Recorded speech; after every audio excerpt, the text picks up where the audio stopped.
Hello and welcome to our Master Herbal Lab at the School of Health Freedom. We're going to have some fun today. You are going to step into this and get really excited about herbs, and then you're going to find things like these. And you're just going to get so addicted to making your own stuff, it'll be a lot of fun. I just want to welcome you and thank you for joining us.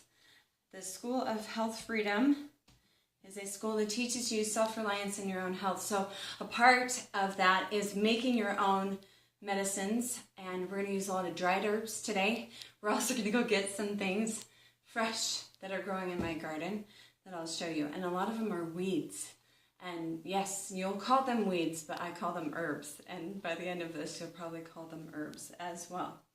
I'd like to thank you not only for joining us today, but I want to thank Dewey and Diane, who are behind the cameras.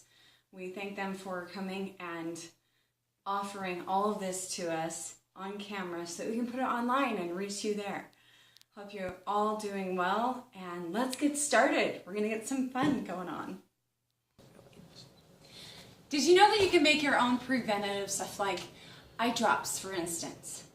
How many of you have had, they call it conjunctivitis or pink eye, or just, you know, for the sake of anything else, you just get this irritated red eye or something that looks like an infection in the eyes, and you go, I think I want to start taking care of this.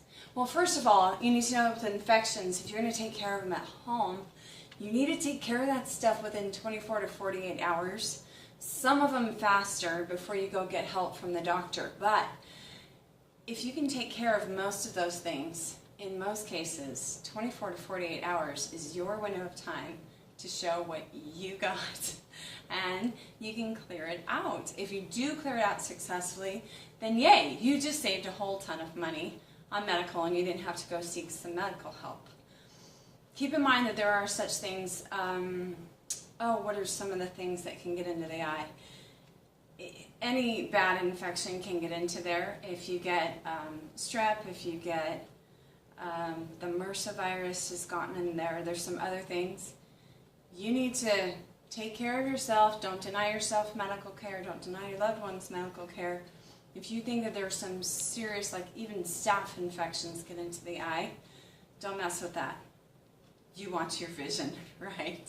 But if you notice it's just something simple, your gut instincts are good, then you can choose to do the self-reliant way of taking care of your eye infections. Right? This is how you do it. You need to make sure that everything is sterile. So how do you sterilize things in a natural world at home? First, always use distilled water. When you're talking about the eye, tap water, it ain't going to cut it, okay? Don't put tap water in your eye. My friend who is an ophthalmologist and another who's an optic, he's an eye surgeon. He goes, oh no, are you seriously making your own eye washes? He's like, are you putting tap water in your eye? I'm like, no, I know what I'm doing. I'm a good master herbalist, right? I always use what? Distilled water. If you use anything else, big time no-no. The water in your eyes, just to explain the 3 layers of the eyes really quick. The water in your eyes, it is already distilled. Your body has purified it. It is an amazing fluid layer, and that is one of the first layers that's in there. It helps to keep everything really nice, and when you blink, it moisturizes it. Your second layer is actually an oil layer. That's where your essential fatty acids come in, like your flax and chia and the fish oils, and lovely, healthy food like that is going to feed that layer. And then the third layer is your mucus layer, and that mucus layer is your immune system. So we're going to focus on being very close, right, to your water layer, which is starting with distilled water. So if you're going to make your solution with distilled water, do you think it's okay to fudge a little and just, I don't know, use tap water? No. You need to use distilled water. So what you would do is you would fill up the pan that you're using. I would suggest a stainless steel pan. I would not use aluminum. I would stay away from Teflon. That stuff is evil for the eye, okay? Stainless steel is really important to have for your herbal preparations. And so if you notice, if the camera can see this, I just put some water in here. And I want it enough so that I can submerge everything that I'm going to use. So we're just going to take a quick break, bring this to a boil, and sterilize these. First of all, before we do, I'm just plunging in everything that I will be making this formula with, and that would include our funnels. This is called an eye cup. Sterilize that. And I also want to show you how to make eye drops. This is an old bottle, and it's clean, but we just need to make sure it's sterile and that my kids haven't all over it, right? In the last little while that it's been in storage. And even your little droppers. So once you have everything sterilizing, we'll come right back and we'll show you how to do this.